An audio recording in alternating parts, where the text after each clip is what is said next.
Don't try to sneak into your room like that. I know what you've got behind your back. Records. More new records. Hello, everyone. A very warm welcome to our panel discussion on the Original Source series, and especially one new release, one special project within the series, Anton Bruckner, complete symphonies conducted by Herbert Von Karajan. And I have here an illustrious round of experts, journalists, and the people behind the series. And we will get into the discussion. We will see a great video that Sidney and Rainer have produced, which shows you a lot of behind the scenes and the technical aspects. And before we delve into that, just quickly from my side, I'm the host for today's discussion. My name is Johannes Gleim, and I'm running Deutsche Gramophon's strategic repertoire and heritage division. And it's about over a year since we have launched the Original Source series. And all your feedback, your commentaries, you guys, the audiophile community out there, has been so great to read about, to listen to you, because there has been a lot of commentaries, feedback, what we could improve, but also such great praise. So that really makes our work worthwhile. So thank you from our heart for that.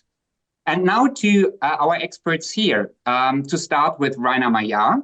Rainer was hired by Deutsche Grammophon Gesellschaft as a sound engineer in 1990 and subsequently worked for the most renowned artists of classical music. In that capacity, he won 4 Grammy Awards, and he has been a producer and managing director of Emil Berliner Studios, based in Berlin, since 2008, and has specialized, among other things, in purely analog recordings. And Rainer is really the mastermind behind the Original Source series and has mixed all the titles. So great to have you, Rainer. Working closely with Rainer is Sidney Meyer. Sidney is a sound engineer and has been part of Emil Berliner Studios since 2017. And in the field of vinyl mastering, she holds the scepter in her hand and ensures the golden cut. She learned the rare craft under Rainer Maillard in Berlin and Kevin Gray in Los Angeles. She also takes quality control personally and has been cutting all Original Source titles. Welcome, Sidney. Thank you. Michael Fremer. Michael Fremer is an American music journalist and YouTuber from New York City, an analog guru, highly acclaimed for writing about audiophile equipment and vinyl. He is the editor of trackingangle.com and editor-at-large at The Absolute Sound. Due to his influence within the audiophile community, he has been called the Dean of Audiophile Writing. He's based in New Jersey. Great to have you, Michael. Great to be here. And last but very much not least, Mark Ward. Mark joins us from California. He's a Peabody Award-winning radio producer, filmmaker, and writer, whose programs have aired on National Public Radio, the BBC World Service, and other international networks. He has collaborated with a wide range of artists, including Christopher Hogwood, Michael Tilson Thomas, and Sir Ian McKellen. He has written for the Financial Times and the Boston Globe, and is a regular contributor to Michael Fremer's trackingangle.com, specializing in classical and film music. Great to have you, Mark. Oh, thrilled to be here. Wonderful. So, Original Source, the series, we will talk in depth about this big new 17 LP box set in a minute. But just to start with, I would like you to perhaps, from a personal point of view, I mean, it is over a year that these releases are out there. How has it been so far? How is sort of your ride with the Original Source series? Rainer, would you like to start? The series has been so long in the making, of course, much longer than the releases. How has Original Source changed your life? Yes, not changed my life, but I'm very happy that it happened. It was a long journey that we released the first bench last year, and now it's months after months we are doing more cuts, and now we are transferred to 8 tracks, and this is really a challenge, and I'm very glad and thankful that it happens. Great. And into these 4 tracks, 8 tracks, we will go into that in more detail, and also would be interested then here about the challenges in doing that. Sidney, how was it for you so far? We've been having such a great time cutting these titles, remixing them, and giving new life to these legendary recordings. It has been an amazing journey so far, and the feedback from the listeners has been so great. We really appreciate it, and yeah, we hope that there will be a lot more titles to come. Great. And now to our journalist, the critical side of the business. I mean, Mark and Michael, you've been from early on have been listening, critiquing, writing about these titles. So just a few words from you. How has it been so far? I'll leave it to Mark to talk about the musical side of it, because he is an expert on that, and I don't claim to be that. I'm just a listener who enjoys the music.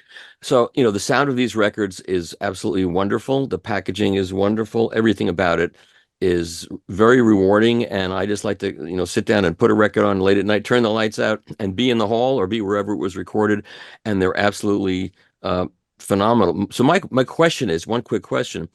This is obviously a very expensive undertaking, and it requires machinery, and it requires packaging. Has this been a fruitful thing for Deutsche Grammophon? I know it's got a certain amount of prestige to it, but it must be very, very expensive to put this together. Has it worked out well for you as a company on the financial level? I'm just curious about that. So the answer is yes. The answer is yes. And we are glad that it is working out financially as well, because that allows us to continue this series, and perhaps with the Bruckner Karajan set with going to 8-track tapes, even bring it to the next level. So of course, this is not a cheap series to think of to manufacture. And as we will see later in the video, and Rainer will talk about, of course, also on Emil Berliner Studios side, there has been a lot of investing into technical equipment that needed to be built to allow for these processes to happening. So, of course, there's a bit of a adventure in it, yeah, because you also, beforehand, you never fully know whether such a series resonates with consumers and listeners. As we know, there are mint packages, original packages out there, and people compare it with the with basically the recordings from the 1970s. So of course we were thinking we didn't want to make any compromise in quality at every step of the process. So that was a bit of a risk, of course, but luckily it has worked out, because sometimes some of the, for example, the Steinberg set that released beginning of this year, it was sold out basically in days. So I think we have a fan base now that supports the series, and this is great. So it's working out in terms of quality, but also financially for us. Yeah. And I'm very proud that Mark is writing about this for our website, and I think our website has been very beneficial to the whole project. And so, Mark, why don't you talk about your experience with this music? Oh my goodness! I mean, where to begin? I think, you know, let me just talk about this from a very personal level. You know, I started collecting Deutsche Grammophon records when I was 10 years old. Getting the Karajan Beethoven 9 symphonies as a birthday present. And Deutsche Grammophon records were always a major part of my collection. But in latter years, as my equipment improved and everything, I really started to notice the sonic shortcomings of the Deutsche Grammophon releases, especially the original records. And so having this series has been extraordinary to reveal, you know, what was on the tapes in a way that none of us had any idea that this was how great this sounded. You know, Deutsche Grammophon historically always, you know, took a back seat to like Decca, EMI, RCA, Living Stereo, Mercury's of the same period. And with this series, it's like you've regained your heritage, you've regained your history. And I think it's so wonderful that the label itself has done this. I hope the other labels are paying attention, because, this is an extraordinary thing. And so now we can hear these amazing artists unfiltered. It's just extraordinary how alive these records sound in your room. So I think that's the dominant thing for me. And I'm so glad, Michael, you asked that question, because I was going to ask it later on, because I hope this series will just run and run. I think you've done an amazing service to classical listeners. I think you've re-fired up interest in classical music in the audiophile community. Michael, would you agree with that? In all honesty, of course, I wanted this to be covered, and I wanted Mark to do it, but the traffic that we get from this series is absolutely astonishing. It's big. It's among the biggest we get. I mean, we have analytics showing who's here and who's reading what, and it's always near the top. First of all, Mark's writing is so phenomenal on top of that, but the interest in this series and the interest in classical music among our readers, and we're bringing in readers from all over who want to read about this and want to get these records. It's really exciting for that reason. Really is great. And let me also mention my colleague Michael Johnson, who's also written about the series really, really well. It's a lot of records to cover. We need two of us to sort of hand off between each other to cover all this. That's great to hear, Michael. But I just anecdotally, I think people are so fired up about these records. Yeah, and I think it's great what you, Michael and Mark, are mentioning also in sort of sparking up or igniting the love for classical music in the audiophile community, because that personally, to me, when I saw a video blogger who said basically no clue about classical music, and he put the Verdi Requiem by Karajan and said, I put it on at midnight, and 2 hours later, I was sort of finishing this great music. So that people, via the format, via the technical aspect, via the love for vinyl, discover new works. That, of course, is great to hear. And let me just add another little thing in here. I just, a huge shout out to Rainer and Sidney. But I guess Rainer, and Michael, you've known Rainer for years, but long time has held a torch for vinyl for a long, long time, and was slowly, incrementally getting to this point, and is a huge debt of gratitude. Everyone who loves this music owes to you guys. So thank you so much. Yeah, Mark, I went to the original Emil Berliner Studios in Hanover, Germany, many years ago. And when I went there, all the tape machines were sitting outside. They were not being used. They were like covered in plastic. And it was like a very dark period as far as I was concerned. And to see this revival is so phenomenal. And how vital it is, and how well accepted it is, and how people really love it and crave it is phenomenal. And it's great for classical music too. It's great for everything. Yeah, absolutely. Couldn't agree more. Great. And now, I don't know, Rainer, are you with us? Yep. Yes. Okay. Okay. So, because I think there is a good point, Mark, that you made about the continuation, how we can continue with that series, because of course, with 4-track tapes, there is still some great recordings out there that we can cover, and we also will bring in the original source series. But as everything on this planet Earth, it is limited. At some points, there won't be any more 4-track tapes for us to release in the series. So now getting to sort of the clue with this new edition, and I would like Rainer to talk about sort of the adventure in going 8-track tapes. Because as you guys know, so far, every release of original source went back to the original 4-track master tapes. And for this set, Rainer has built special technical equipment to be able to handle, so to speak, 8-track tapes. So before we watch a video, which Sidney and Rainer have put together, and I think which brilliantly explains lots of the details that went into the process and are in this process.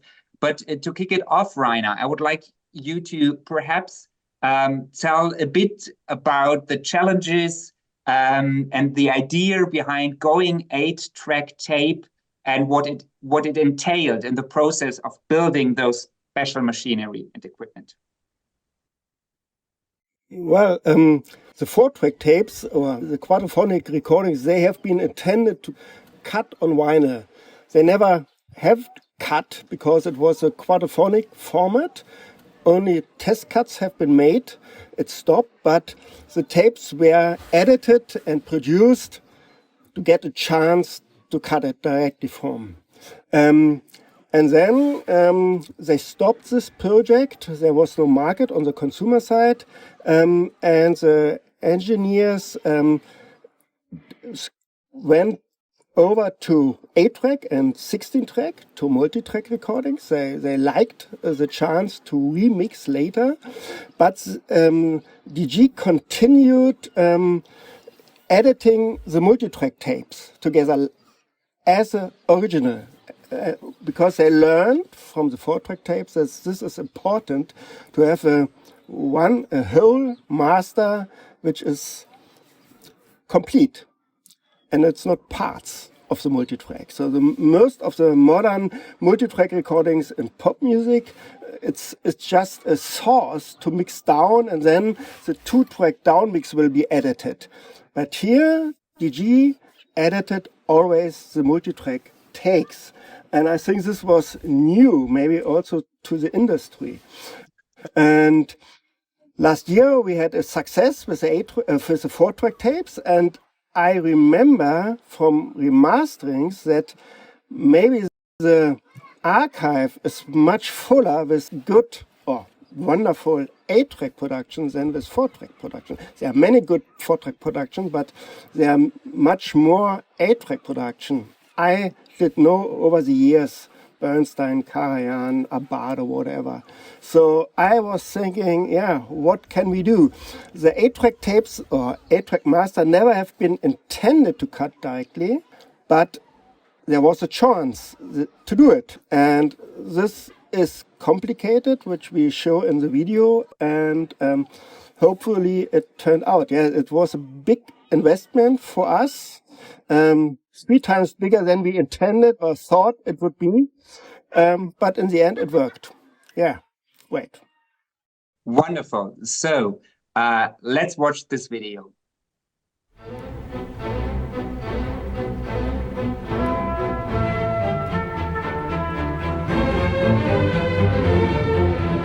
Hi, this is Rainer Maillard. And Sidney Meyer from Emil Berliner Studios. We are talking about the new Karajan Bruckner project, where we are cutting directly from 8-track 1-inch tape to vinyl. We want to delve deep into technical aspects of the process. The recordings took place at the Berlin Philharmonie between 1975 and 1979. Although the Berlin Philharmonic Orchestra played all of their concerts in this space since 1963, it wasn't until 1975 that Karajan decided to record for DG there. Before that, the recordings were done at Jesus Christuskirche, Karajan's preferred recording location. For me, it's an interesting question why he didn't use the new Philharmonie earlier. The project was directed mainly by Michel Glotz, the recording producer, and Günther Hermanns, the balance engineer. They always recorded on 2 machines. Having a backup has a long tradition with DG dating back to the 30s. For the Bruckner symphonies, they used 2 1-inch 8-track recorders made by Studer. From 1970 onwards, Deutsche Gramophon recorded all major orchestral work using analog multitrack technology. The original reason for doing this was to introduce quadraphonic records to the consumer market. However, a planned market launch by DG in the mid-70s did not take place. There were significant obstacles in implementing quadraphonic playback for consumers at home. Despite the difficulties, artists and technicians alike recognized that multitrack technology offered huge advantages, so they continued using it. It was an investment in the technology development of the future, like quadraphonic sound, which had been imagined but not successfully actualized. On the other hand, it did provide certain mixing benefits, which we will cover later. Let's have a look to the original tape box first. For identification, all tapes have a unique tape number. Multitrack tapes are marked with a 4-digit number. The next block shows all information about the repertoire, artists, recording dates and venue, and the team. Bemerkung means notes. Here you will find a list of all available downmixes that were made at the time. Most important is the stereo version that was originally used for LP cutting. The tape number of this stereo version is identical with the first LP catalog number. And very interesting point, a quadraphonic mix was also made, although the idea of quadraphonic records for the consumer market had been abandoned. The recording department stuck to the format because they believed that immersive playback would be possible in the future. After that, we have a section with technical remarks. The most prominent are the red crosses indicating original, 8-track, and the tape equalization CCIR. IEC CCIR is standardized and refers to a specific EQ parameter. Magnetic tape has its own properties as a medium, and the signal needs to be balanced to improve the high frequency response. This is not to be confused with the RIAA EQ that we use to improve the quality of the signal on the LP. It is based on the same idea, to match the signal with the properties of the medium. The next red cross marks Dolby A. It refers to the noise reduction system, which is not to be confused with the modern Dolby surround systems. For the Bruckner recording, DG used a new kind of tape by BASF that could be magnetized with higher levels but without the unwanted saturation effects. In combination with the Dolby noise reduction system, it is capable of producing a high dynamic range that even compares to modern digital technology. For representing the dynamic range of Bruckner's music, this combination is ideal. Moving forward, the tape speed is 15 inch or 38 centimeter per second. The last section at the bottom is left empty. This section was reserved for cutting notes.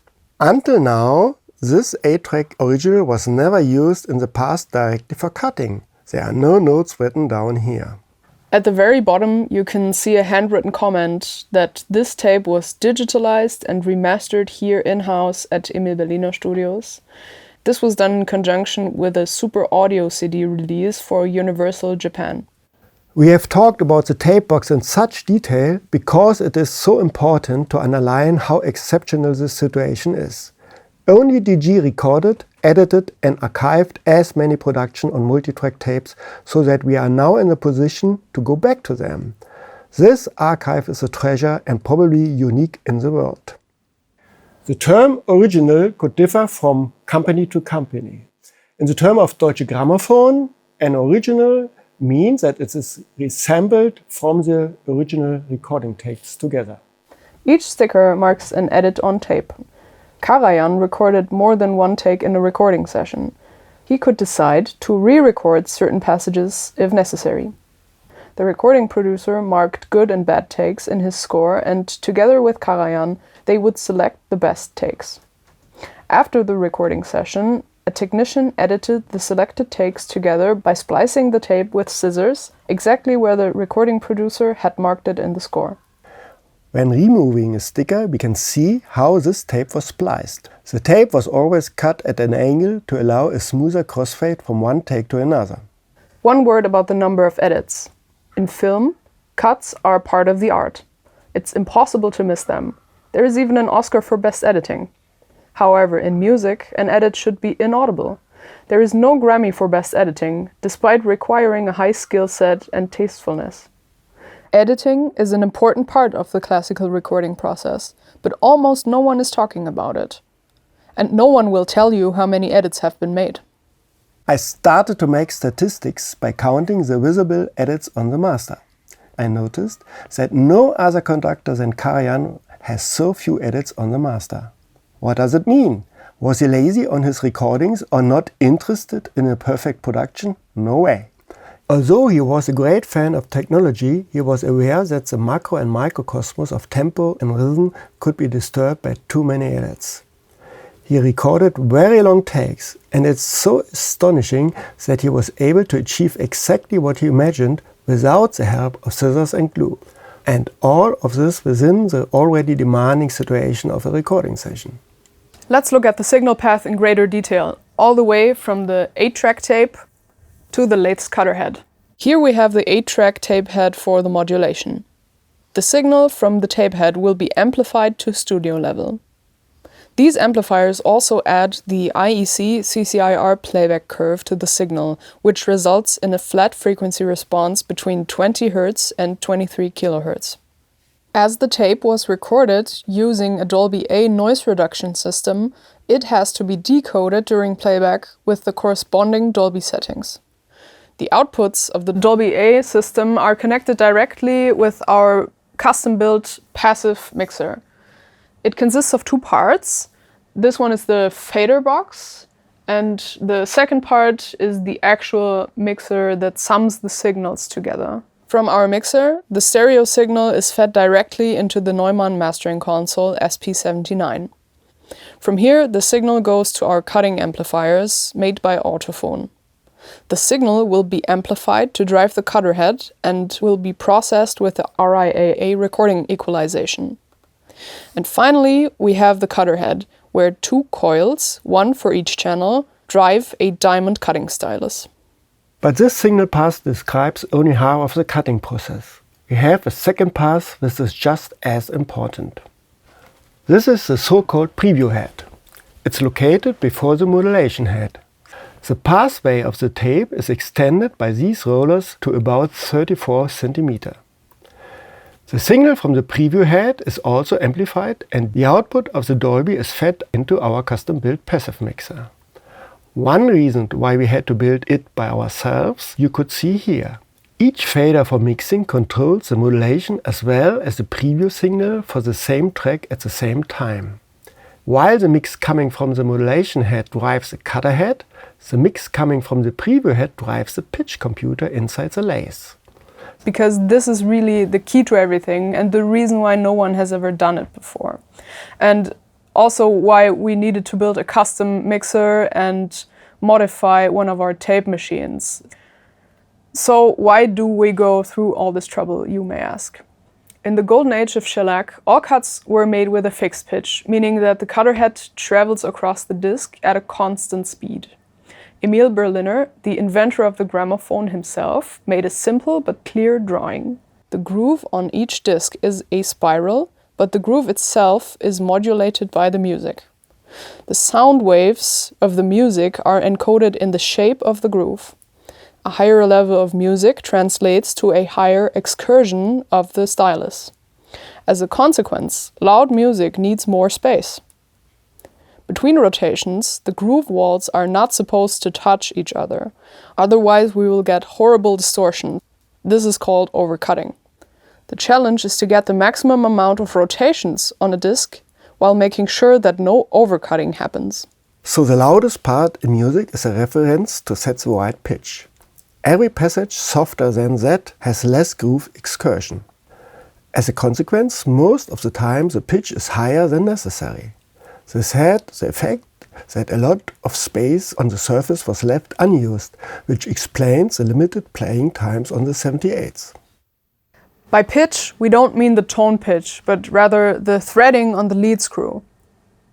Almost 95 years ago, engineers started to think about a way to link the modulation magnitudes to the speed of the pitch motor. After the invention of magnetic tape, a practical solution started developing. A preview tape head is placed before the modulation tape head on the machine. They produce identical signals. The only difference is in the time delay between them. The previewed signal is analyzed by an electric circuit which drives the pitch motor according to level, frequency and stereo image of the signal. How does the delay increase the efficiency? Well, imagine you're driving in a modern car using electronic assistance systems. If you're about to fall off a cliff, a warning is useless if you're already on the edge. The information is needed ahead of time to give you a chance to react.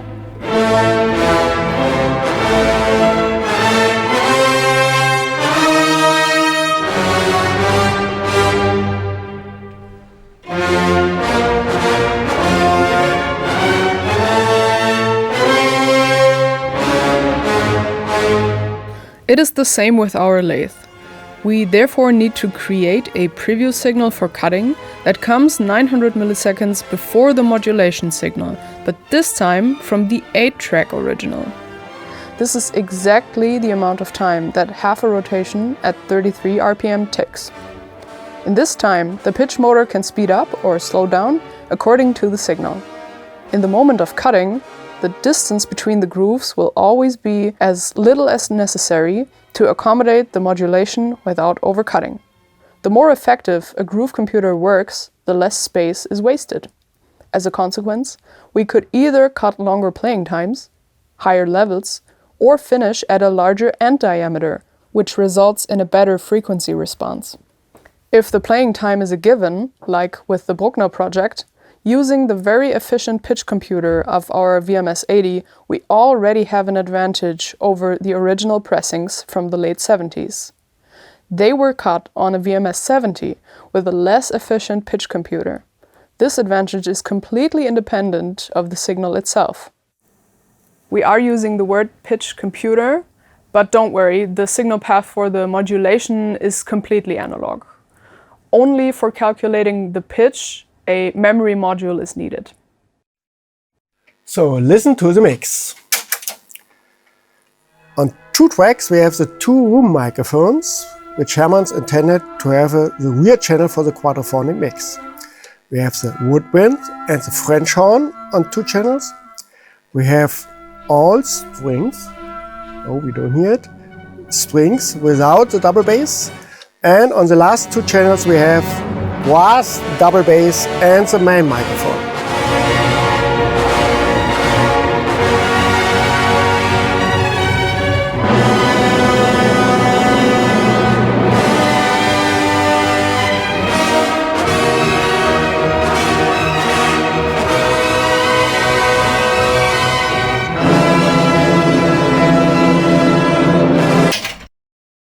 So, how I set the mix? I have 8 channels, 6 channels for the direct sound of the orchestra, 2 channels of the reverb of the Berlin Philharmonic. The same what has Günther Hermanns has for his down mix in the late 70s for the LP. He made a down mix on 2-track tape, and this 2-track tape I have here as a reference. He also made a new version for the CD in '84. I can compare and see what he has done in the past. There are many things what I love about Günther Hermanns' old mixes, but there are a few things I would think about to do it differently now for the new vinyl release. Günther Hermanns was an engineer who was always excited about technology. With the arrival of multitrack, he started doing a lot of additional work in post-production after the recording sessions, working more like pop engineers and producers did, to create a striking mix with exaggerated dynamics.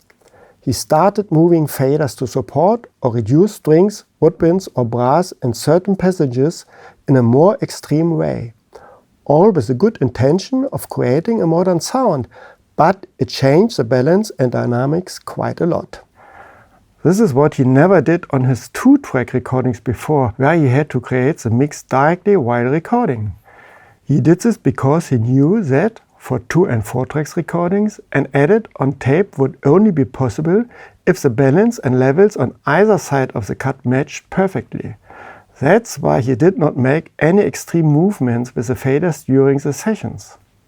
For me, the balance and dynamics on the original 8-track tape sounds much stronger without all these additional fader moves. Well, I left the faders more in a similar position throughout the whole mixing process. This results in a much more coherent sound, a sound that is closer to how my ears hear the music in the concert hall, where no one is adjusting the levels or balance apart from the conductor and the musicians. I was only able to do these remixes because the actual 8-track originals are still available. This is the key point. Günther Hermanns used for the Bruckner recordings in Berlin 2 room microphones. He had placed them quite close to the orchestra, so they worked more like wide main microphones. Very good sounding. That's why they could mix in very prominent. But that's why he had also to add a slight amount of additional reverb too. At this time, he used an echo chamber in Hanover while mixing for Weiner. And a few years later, for mixing for the new CD version, he used one first version of a digital reverberation system. So, what should we do? As we would like to stay pure analog, we have to use an analog reverberation system, and so we use the same system which Günther Hermanns used in the past. We use an echo chamber. We have here an echo chamber, and Sidney will show you how it works. We are quite resourceful here at EBS. On the other side of this door is our stairwell that also serves as an echo chamber. So this is how it works with the tape.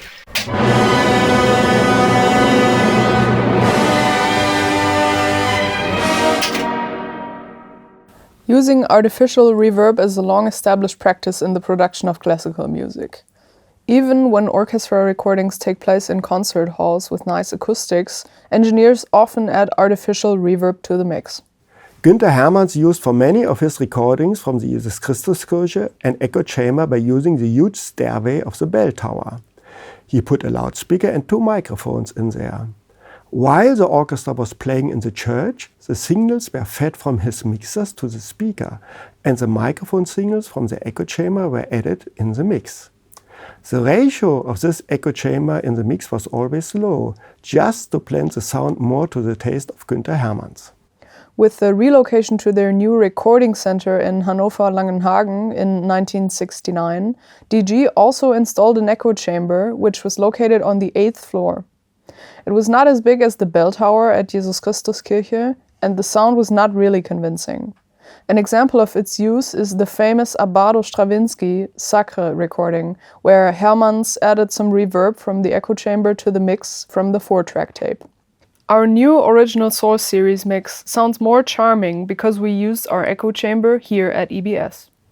One reason why Hermanns and Karajan stuck to the Jesus Christuskirche as a recording location for so long might be that the Berlin Philharmonie did not have an echo chamber. With the introduction of the first digital reverb systems, Hermanns switched to this new technology for his CD remixes in 1984. He went back to the original 8-track tapes and did a new mix using an additional Lexicon 224 system. This mix was done in 44 kHz 16-bit according to the CD standard. On our new high-res remix from 2018, we also went back to the 8-track originals, but using a modern digital reverberation system, as the mix was done in the digital domain only. So all 4 releases for the Bruckner Symphonies 4 to 9 used a different signal path from the 8-track original, a different mixing console, and a different additional reverb, all according to the taste of the respective mixing engineer. Another interesting detail worth mentioning is that every reverb system, whether acoustic or artificial, has its specific properties. In a large recording venue, the reflections from the walls and ceiling arrive at the microphone slightly later than the direct sound.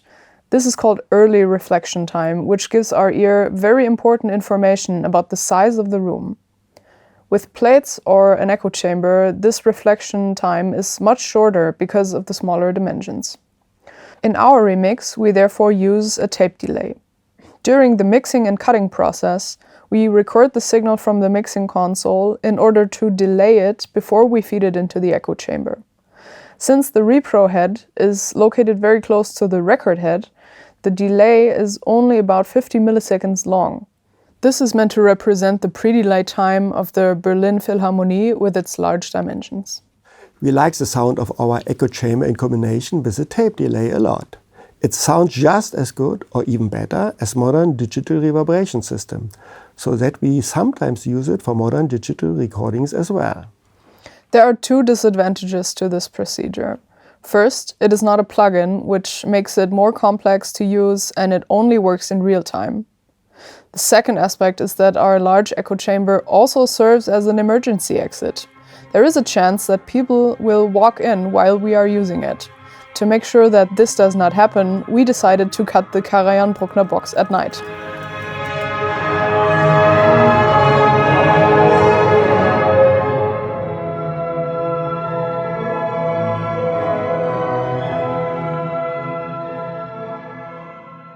One word about Symphonies 1 to 3.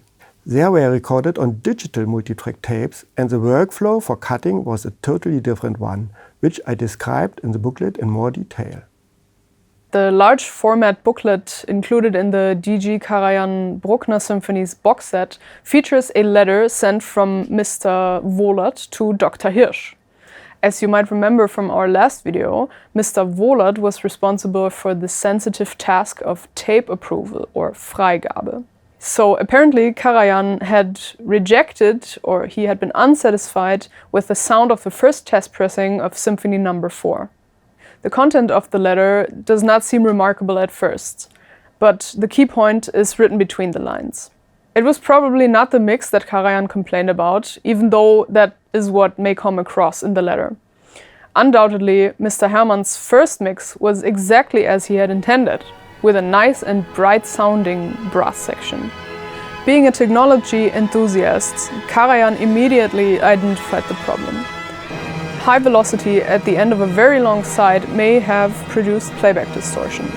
He therefore suggested to spread the program across more sides. Shorter playing times per side could mean a larger end diameter with a lower probability for playback distortion, while keeping the mix as it was. Nevertheless, DG decided that they would rather release the program on one LP and ask Mr. Hermans to revise his two-track mix with regard to the limitations of the medium. The new mix was more conservative in terms of high-frequency energy and overall level. Ultimately, this meant that fidelity was knowingly sacrificed for marketing reasons. With the re-release of the new Bruckner Symphonies box set, we are not subject to these limitations. According to Karajan's suggestions, the program is now presented as a double LP, offering a higher fidelity, but at the cost of a higher selling price. Finally, coming to the end, we would like to thank all people involved in this project. And we would also like to extend a huge thank you to all our listeners. We are absolutely blown away by the many comments and discussions about the original source releases. The general appreciation for this project and our work has been really touching. Enjoy.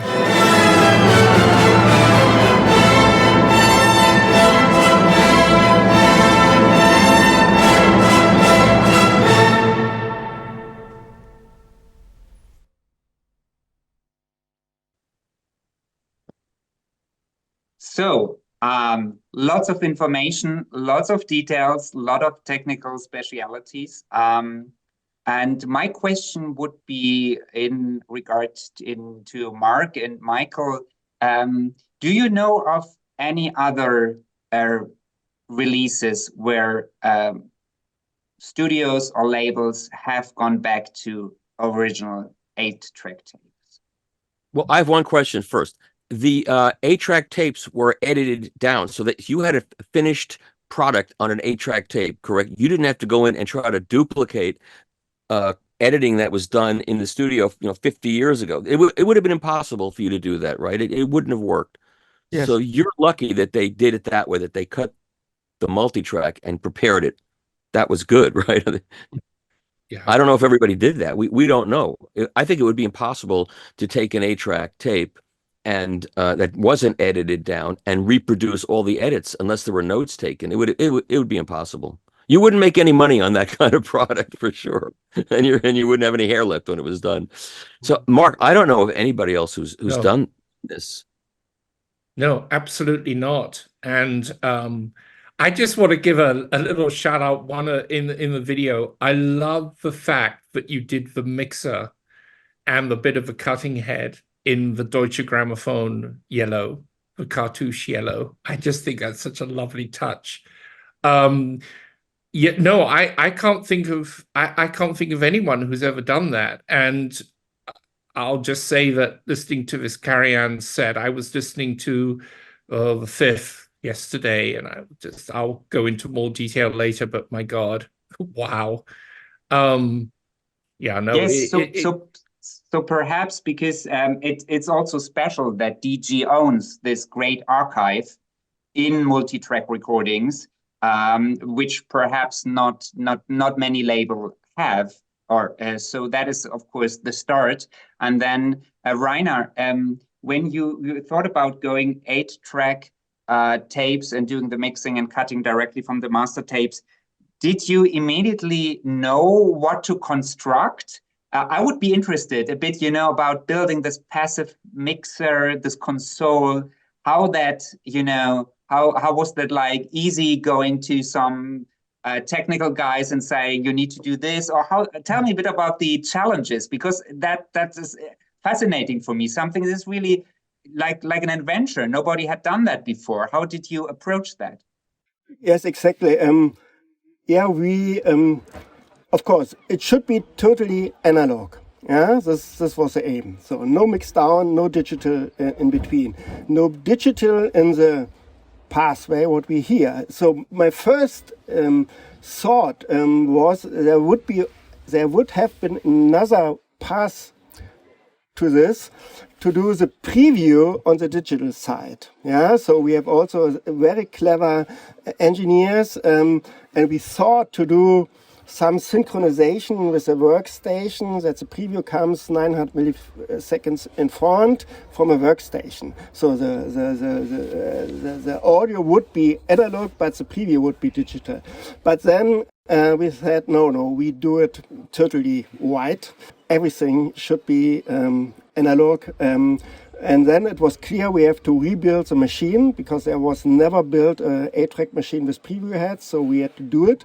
It was quite complicated, and we also needed a mixer, because we have not to mix 8 tracks, we have to mix 2 times tracks. 16-track mixer to 4 outputs, 2 times stereo. And we thought to buy a mixer, but you can't buy it. Maybe you can buy a Neve console, SSL console, the big, huge analog consoles in the film industry, but they are much too huge. They wouldn't have fit into our room, and much too expensive. So we decided to do it everything by ourselves, because there was no other way. Yeah, we needed it.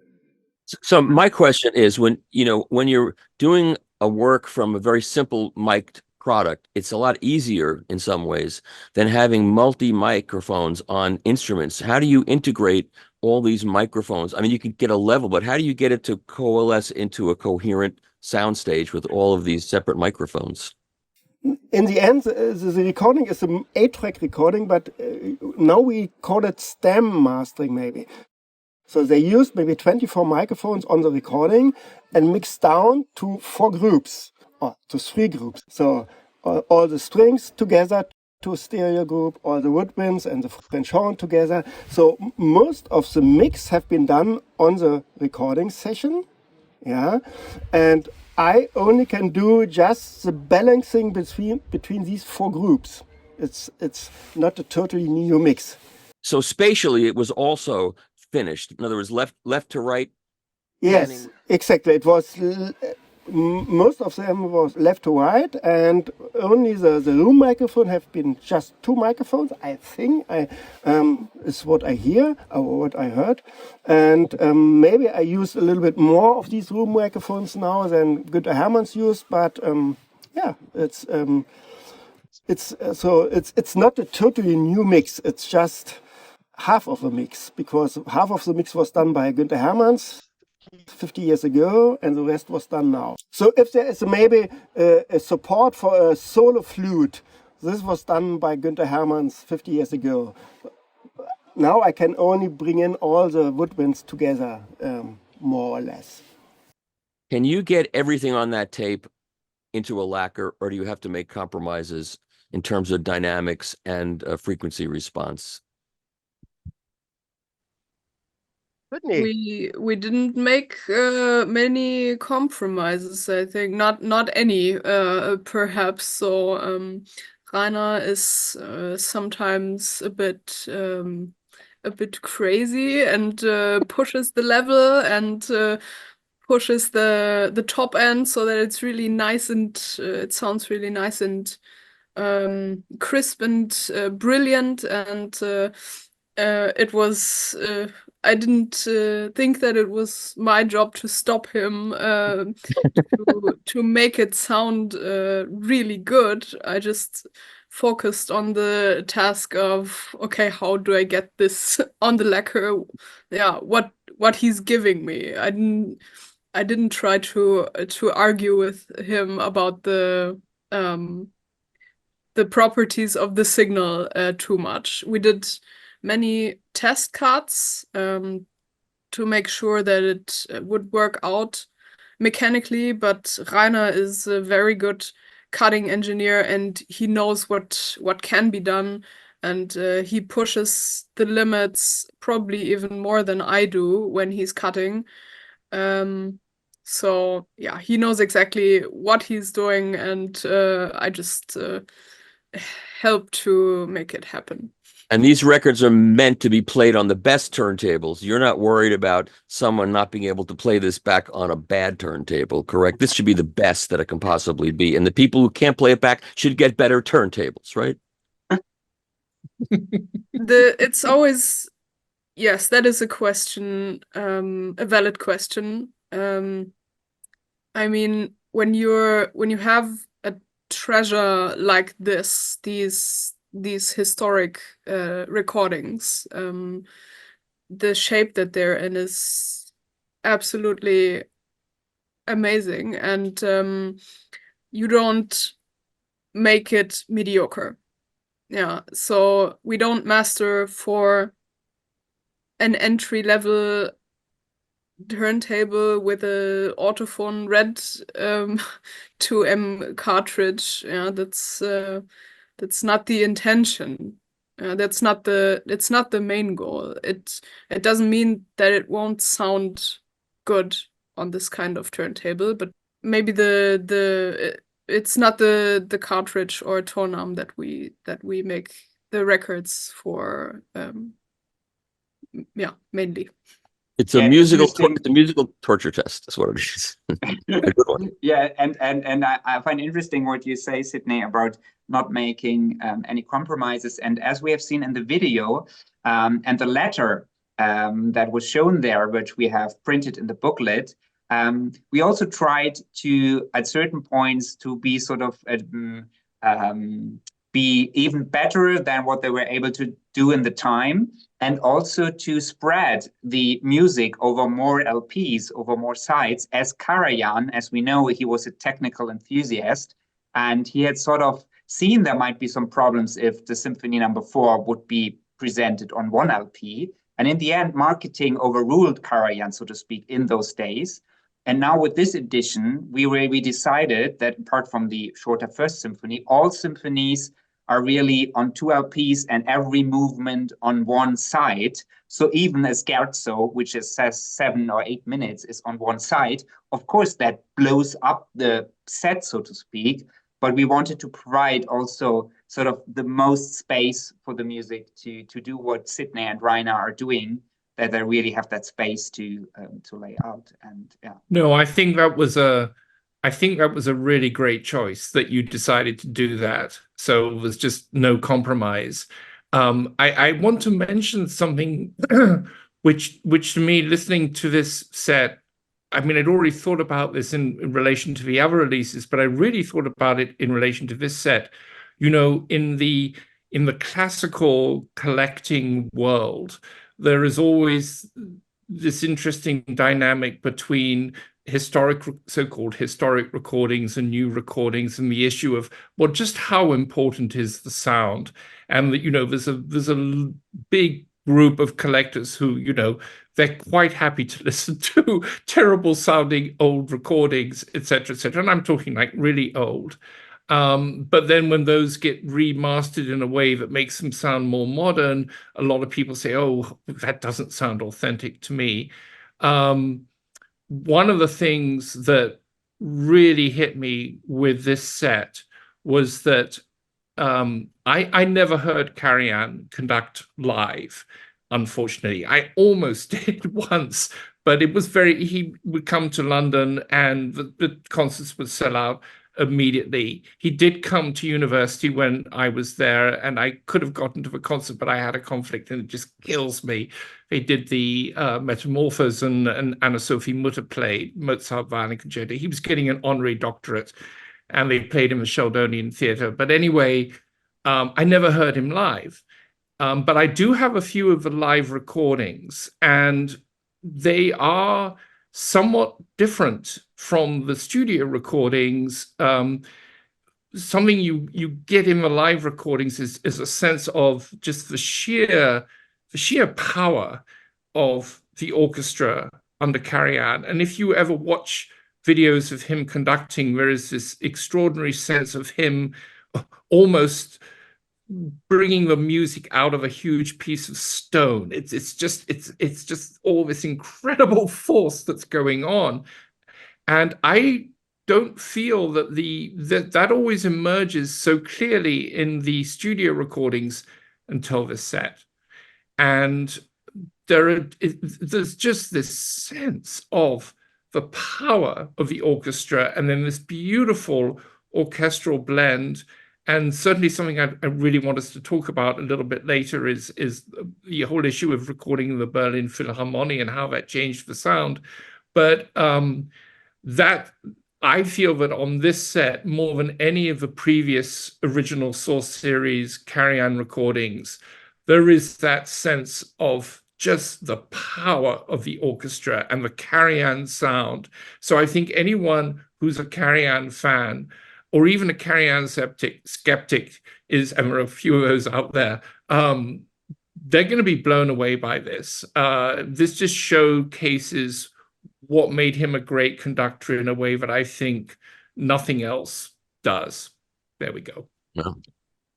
That's lovely to hear, and perhaps we can dive a bit more into this sound aspect, because this set, as we know, is special in regard that it is digitally recorded for the first three symphonies. Karajan did record the first three symphonies, which were later recorded digitally, and the symphonies 4 to 9 are pure analog. So, of course, we, together with Rainer and Sidney, deciding to make this set, we were a bit sort of in a corner thinking people are used to having pure analog at every stage.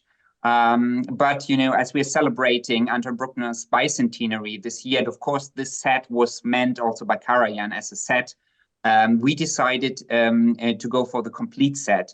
And we can get into the digital first three symphonies a bit later. So my question in regard to Mark and Michael is, and Mark, you've started with telling us how you like the sound. So was it worthwhile? Does the 8-track give something additional, or are they as good as you are expecting from the 4-track masterings that you have listened to? And Mark, I know that you have also written in one of your articles about that set that the original analog in this case were already sounding good. The symphonies 4 to 9 were sounding, which isn't the case, as you have mentioned before, which isn't the case with all the old LPs. So what about the improvement in sound? Well, is there one? I mean, I think, you know, anyone who wants to know a little bit more about why the original records didn't sound as good as they should have sounded should go back to our earlier videos. And my first article goes into this in some detail, that Deutsche Gramophon made some very specific manufacturing choices, which meant that the fidelity on the original releases was compromised in a way that it wasn't on original Deckers, EMIs, etc. of the same period. It's an interesting thing with the 70s catalog, and my shelves are groaning with various Deutsche Gramophon records. It's hit and miss. Some of those OGs sound really not bad at all, and then some of them just don't sound good, and who knows why. I bought all of these symphonies as they came out. I remember distinctly my copy of the Gramophone when they announced, I think, the first in the series, which was the 8th Symphony, and, you know, immediately buying it the moment it came out. I bought all of them. There was certainly a huge degradation in sound quality when they went into the digital 1, 2, and 3. They're just very harsh sounding and difficult to listen to. And in that case, you know, the sound kind of got in the way of the recording. but I mean, so let's talk about the analog symphonies to start off with. Yeah, the improvement is extraordinary.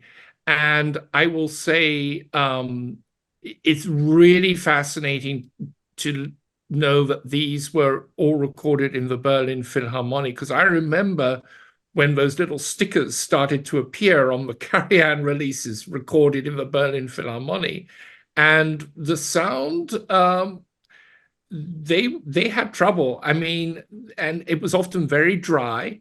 And in the video, Rainer talks a little bit about the whole issue of reverb and all of that.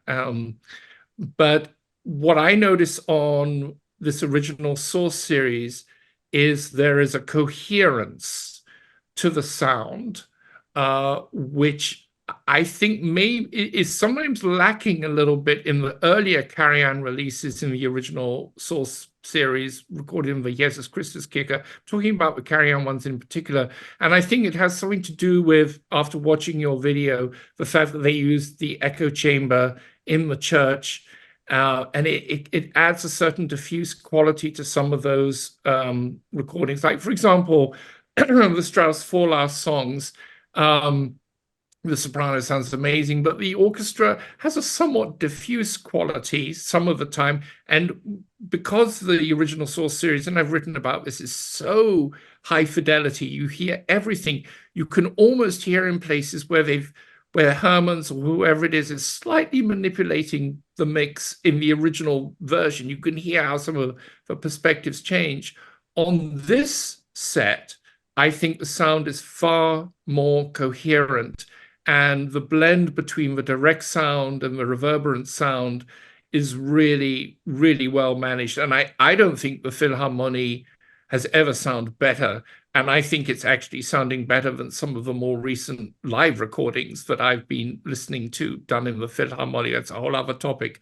But as to the digital ones, the improvement, and maybe Rainer can talk a little bit about what they did, including using this wonderful console, which the Karajan 63 Beethoven symphonies, I think, was mixed on. You use that a little bit. No, the sound on these digital ones is massively improved. I was listening to the second symphony the other day, and there isn't quite the full richness and bloom of the analog recordings, but it's a huge improvement. Michael, have you dived deep enough into the set yet that you've listened to both the digital and the analog ones at all?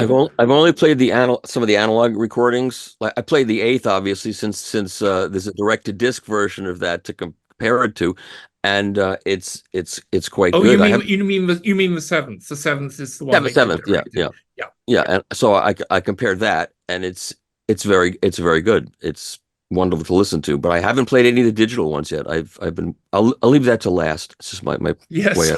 I understand.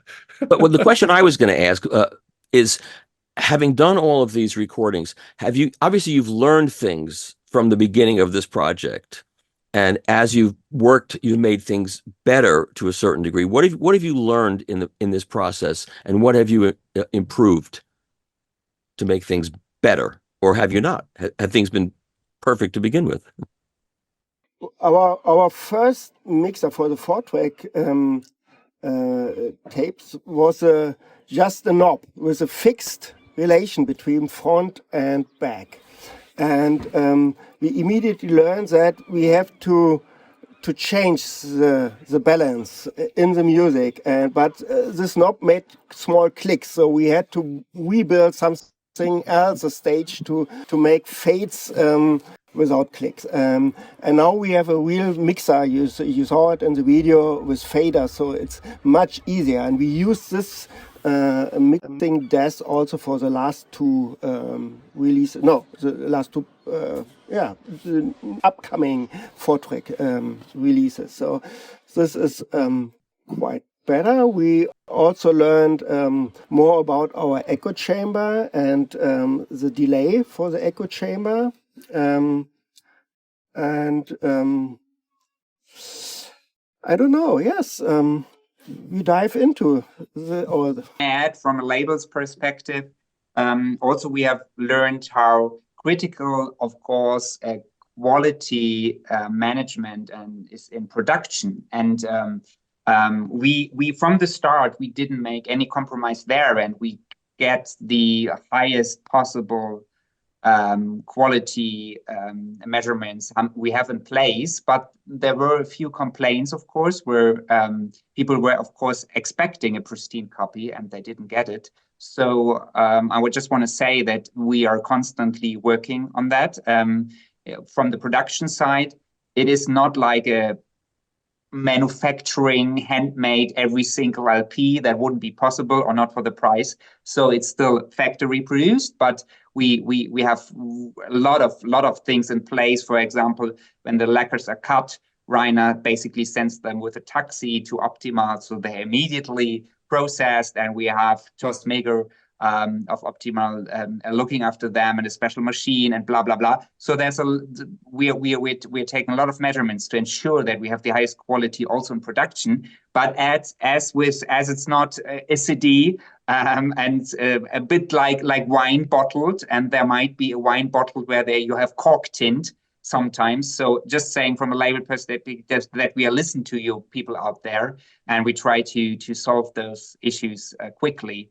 If there's a LP that is not completely. You know, Mark was talking about the dryness of the hall, and when I wrote some notes for that direct-to-disc record, which of course is a great honor for me to be able to do that, I did my research, and it turns out that the person that designed the hall made it dry on purpose so that people at home, he felt that most people would be listening at home and get used to a certain dry sound at home, so he didn't want to make a hall that was too wet. Did you know that?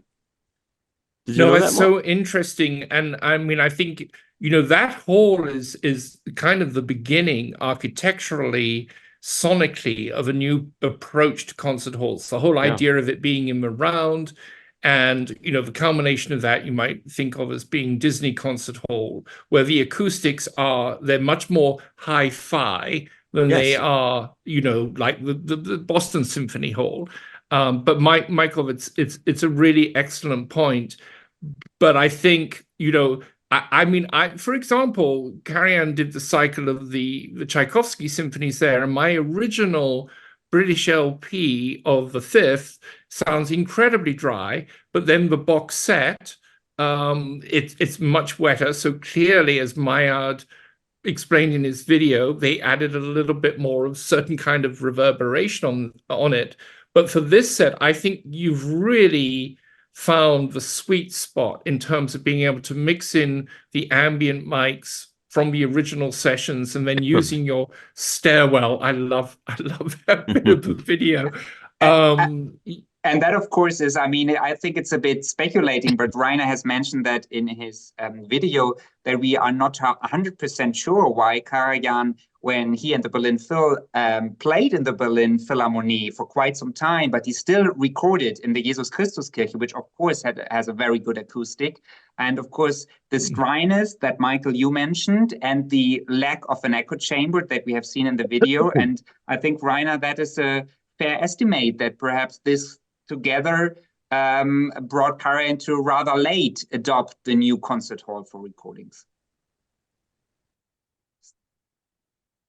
But you have to think about that a hall could be good for recording and could be good to have concert, to listen to it. I think the Berlin Philharmonic is a wonderful hall to be there and to listen to the orchestra in a live concert. But for recordings, we need sometimes more reverb than for a concert hall with an audience to listen to. So that's two pair of shoes. Yes. Can I want to ask Sidney a question. So if any of you aren't aware, there's this wonderful book and website called Women in Vinyl. And Sidney is profiled in this. And I hope I've got this right, but you actually come from an interesting background in music, that you were into classical music, and in particular, late 19th century, the big stuff. And I was wondering what it was like for you. You unlike me, who was, I got these records when they first came out, but for you to start working on these huge romantic symphonies, I was just wondering if you had any thoughts, reactions to actually working on this stuff, which I think is music you really relate to. Absolutely, yes. So it was a real challenge for me to work on this large scale orchestral things. I did a Mahler Complete Symphonies box set for DG as well. And this was, I think, the most challenging project that I've ever done. Along with this Bruckner set, because the expectations are so high and rightfully so. And coming from the other side of the microphone initially, it's really completely different to judge the sound from this perspective, and of course I really emotionally can relate to this music. It really I don't know how to say it, but it's really catches me. So you really want to put everything into it, so that it translates the emotion that you're kind of feeling when hearing this. And that was the tricky part for me, to kind of make it so that the emotion translates. I think that is such a good point, because Michael, maybe you can chime in here too. I think the emotion is communicated in analog like this in a way it's rare with digital. It's kind of a difference between digital film and analog film. Something about when you film something with film, the chemicals interacting, something of the atmosphere of the set, the emotional thing, it somehow goes into this. I know this will be, some people completely disagree. Yes, but I really think they will think we're crazy for saying what you just said. Yeah. But I think it's absolutely true. And I've always thought it was true. And I always said, like I said to my friend Joe Harley, we used to say when vinyl was disappearing, we always would say, if young people could hear this, they would want it. They'd get it immediately, but we have to make sure they get to hear it. And that happened. And now they hear it and they get this. And, this is a series that you started doing not knowing how it would be responded to by the market. You had no idea how the market would respond to this. You hoped it would respond to it the way it, well, maybe you never even thought it would respond to it as strongly as it has, but it has. And it's the reasons that Mark just explained. And I believe that. Yeah, I mean, that emotion, Sidney, what you talk about, it's there. And clearly, this collaboration between you and Rainer, there's real synchronicity here. And, I think it's just remarkable. Like I say, it's like you feel like you're getting what's on the tapes unfiltered. And so, in a way, the technology at its very best gets out of the way, and then you have just this music coming alive. I mean, these are sessions from 45, 50 years ago. And like I say, it's so powerful. It's really amazing. I mean, if anyone wants to get a real sense of this, put on the slow movement of the Bruckner Fifth Symphony, which starts with these slow pizzicatos. And then the wind comes in. This is when James Galway, the great flautist, is the principal flautist with the Berlin Phil. And you have the oboe melody, and then all the wind comes in. But with those pizzicatos, the sense of the whole, the bass, it's not a technical thing, it's just the presence of this huge orchestra and this feeling of it just being held back, that it's going to unleash itself, but it's just moving like this. It's I was listening to that last night and I was just like, oh my God, God, I wish I could fly over to your place, Michael, and listen to this on your megabuck system. I mean, it must just sound extraordinary. You will one day. Oh, one day, yes. Will. Can I just add to that?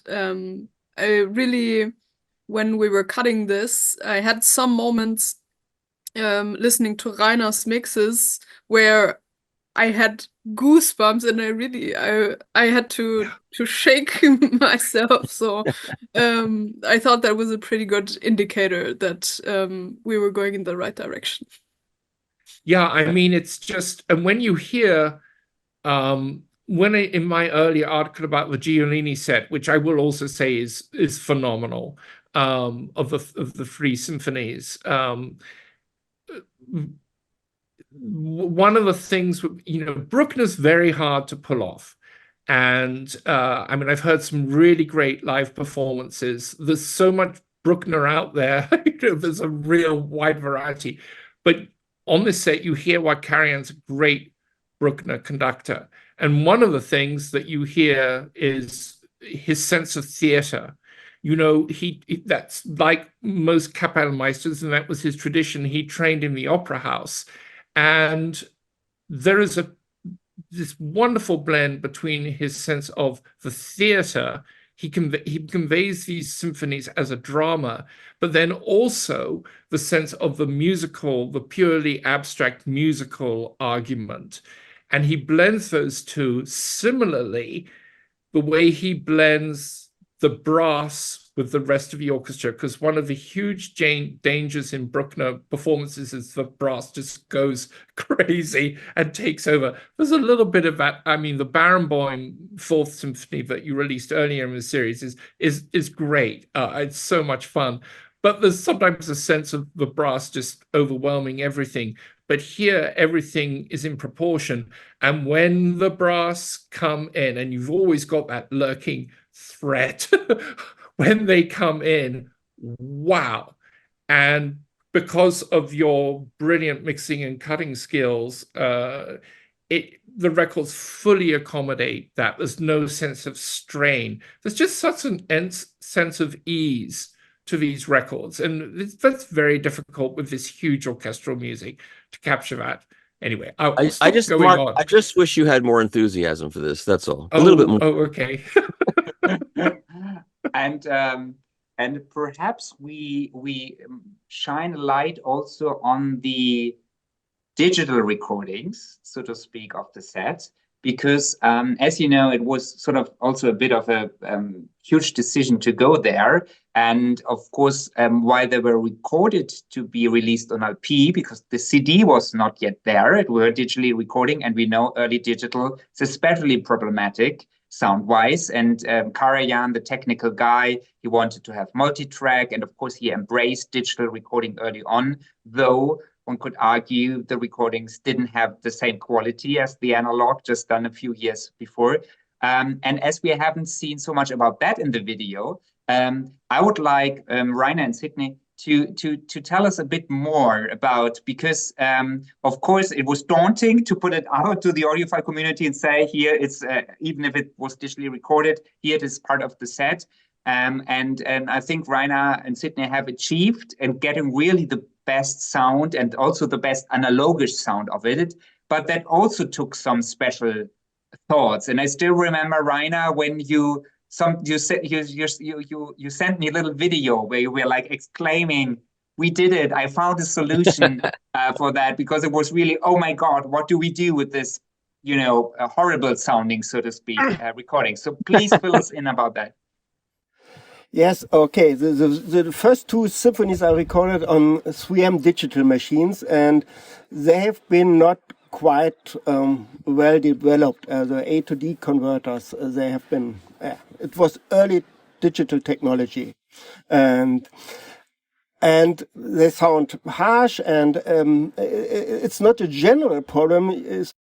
So every channel could change the sound. So some channels sounds pretty good, and other channels sounds bad. So they had to be adjusted. Each channel has to be adjusted before the recording, and with temperature. So it was not a system which worked well, not like today. Okay. But we have these masters, and of course, with digital technology, you can improve or you can eliminate some distortions and mistakes. But in the end, I haven't been happy. And then I just tried out. This is what I sent you, Johannes, in a video. I took the old tube mixing desk we still have from 1960. The desk is a 16-channel desk where Karajan recorded his Beethoven cycle from 62 at the Jesus Christuskirche. It's still working at our studio, and I just fed it to the workstation and mixed with this tube desk, and I drove the channels quite hot. So it's a passive mixer, but they are tube stages, tube amplifiers, and you can drive them hot, and then they add some distortions, analog distortions. So my hope was that I can overrule digital mistakes by analog mistakes, and maybe this is the difference between digital and with analog. Some analog mistakes sounds really great. If you have a Jimi Hendrix thing about electric guitar, these are analog distortions, and okay, not as far with classical music like in rock, but just to add a color which we are used to analog in our brain, and I think this was worked. So I also tried to mix down to tape, and thought that the tape hiss may add some good remembrance, but this didn't happen. So I took out the tape again. We just mixed through the analog tube desk from 1960, and then cut from it. Yeah. Did you have a 3M machine to play the tape back on? Or... No. So the tapes at 1990, they started to make problems in combination with the machine, and so they copied all tapes from 3M to Sony on a digital way, and that's why the Sony multitrack run also then with 50K sampling rate, and so it's digital transfer from 3M to Sony. And these Sony tapes we transferred now because it was such a mess even in 1990, so 35 years ago, to play back these tapes that they, thanks God, they made the decision to transfer all tapes. I don't think they will work today, these tapes. Yeah, good idea. Well, I mean, it's so improved from the original. I mean, those original recordings are almost unlistenable on CD, LP, whichever version. And then I think the issue with the third symphony was that you couldn't find what you thought was the master version, but now you've got some new thoughts on that, which you fired off to me in an email. Yeah, in the booklet text, I mentioned that they couldn't found the master tapes because Karajan always recorded on multitrack. So if there is no multitrack original in the archive, I thought it is lost because he always recorded multitrack. But then I saw in the booklet in your video, and that there's a protocol, and in the protocol you see that the edited was done only on 2-track.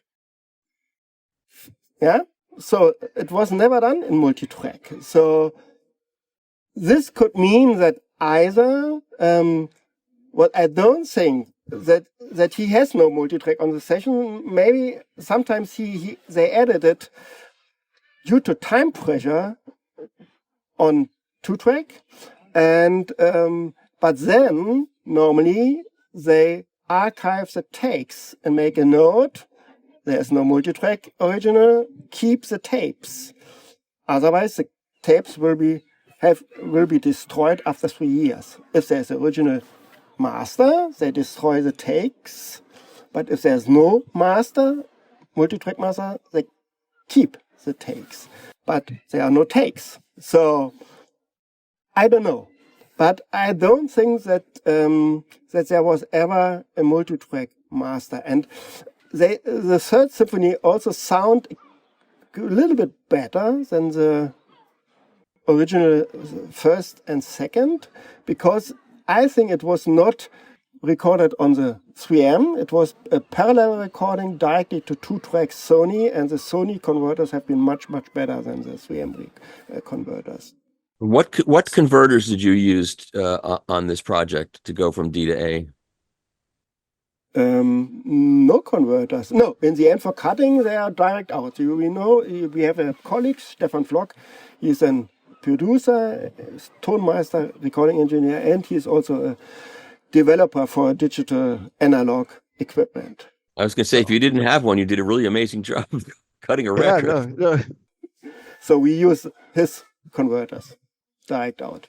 Which I'm sure is much better than the converters they had back in the day. So I'm sure that's part of what made it sound better. Yeah. I mean, so it's interesting. So for this particular symphony, and we should mention the engineer on these sessions, Gunther Hermanns.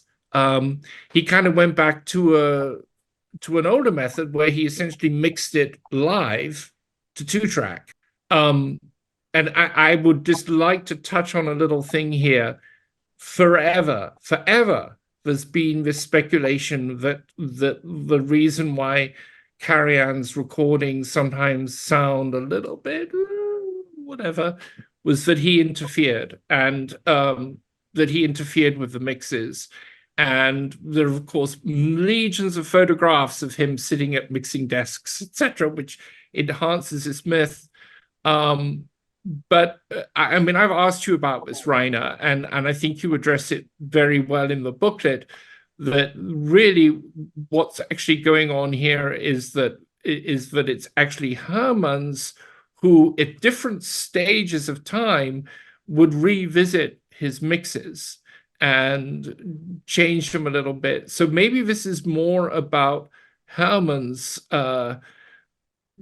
changing his mind, doing slight adjustments over the years, more than Karajan stepping in and saying, I want it this way. Because you say in your book that there are and in the video, that Karajan unusually did very few takes and was relatively hands-off. Maybe you could just talk a little bit about that.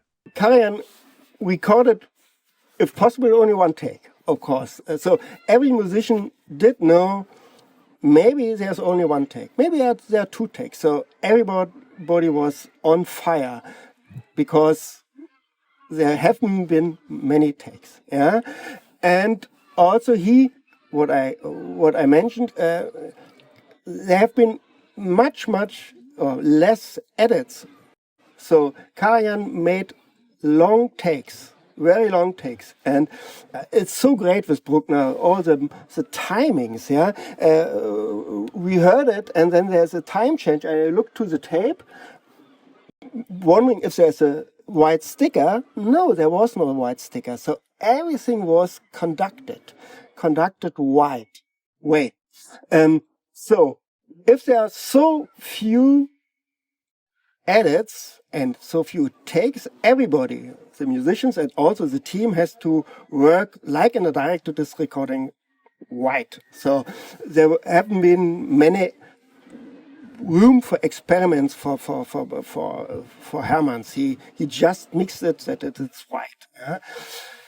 then with mixing, 8 tracks, 11 tracks with digital, alone in his studio in Hanover. With time, he tried out and thought, okay, let's do my version. This is what I think. And he just started to support things. I don't know why. He supported the brass. If it gets louder, he put it more brass or whatever. I think he just played because it was new technology. And if there's a new technology, we have to use it. Why to have 8 tracks if you don't move the faders? So it's, you have a lot of knobs, so use it. So maybe 10 years later he would be saying, okay, I can leave it. But at this time he moved faders, all the time. And I don't think it's necessary. It comes out much, much stronger if you leave the faders where they are and let the musician play and listen to the music. Yeah. So there are remaining some mysteries. What the Third Symphony perhaps never recorded in multi-track and not lost because never recorded. And also the myth about Karajan, at the mixing desk, how much was he really mixing or helping, and or didn't he just like the picture, like in a great plane or in a fast car to sit there? So I think it's a great discussion. I don't know whether there are some really things you want to share here. Otherwise, I would say we have touched a lot of topics from the digital technical side, from the analog about the first time ever now here by you experts, Mark and Michael, confirmed that this is the first time ever that a vinyl has been cut directly from 8-track tapes. So I don't know, some closing remarks, perhaps? I would think that Mark and I both agree that just because the first 3 symphonies were recorded digitally would have been a mistake to not include them in the set. Absolutely a mistake. Yeah. So this was the right way to do it. Okay, great to hear. I do have a comment about moving forward. I'm very excited to hear that this is an ongoing series. Can I send you a list of records? Please do so, and we have also already noted down some wishes of yours that you have sprinkled around your articles. So I think Mahler 6 with Karajan is in the pipeline. Of course, saying that, of course, I mean, we together with Rainer and Sidney, we select the titles, and of course sometimes there is a slight change. If Rainer looks at the tapes and say, of course, due to these reasons, we shouldn't go for it. But please send me a list. Okay, at the more general area there is, I would love for you to focus a little bit more on some of the solo instrumental repertoire and the chamber music repertoire. I mean, amongst my favorites so far have been, the Emil Berliner's solo Beethoven. I can't wait to hear the Pollini that's coming out. You've got an amazing chamber music and instrumental catalog. And so I know the temptation is always to go for the big orchestral works for obvious reasons. But yeah, that's good to hear, because of course going for the big orchestral works is also because we think that they probably might resonate more with the audiophile community, having the big late romantic stuff in where you can really show what your equipment can do. So this is very important feedback for us, that there's also people out there for solo piano and more chamber music. Yeah, I mean, I think it's probably a slightly harder sell, but when I think, Marta Argerich, Rostropovich, and the Miloš doing Schubert String Quintet, I mean, there's some great stuff out there. So yeah, I just wanted to mention that. Great. Sidney, Rainer, everything fine, or do you want to add something? We are looking forward. It's up to you, Johannes. Send us a list. It's not only up to me, it's also up to, yes, basically to you guys out there watching this video right now and supporting us with, believing in the series. And as long as we can do it, we will continue, because it's a great catalog, great archival treasure we have to exploit those recordings from the 1970s.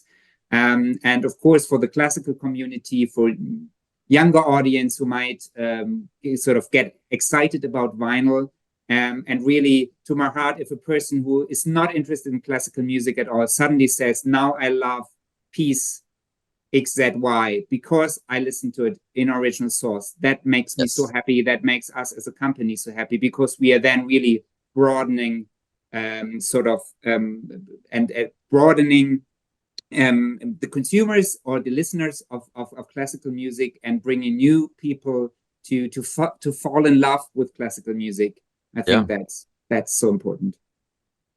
It's great. Okay, then thanks everyone. Thanks to Mark Ward in California. Thanks to Michael Fremer in New Jersey. Thanks to Sidney and Rainer in Berlin. And thank you out there watching. And yes, goodbye everyone. And thank all of you.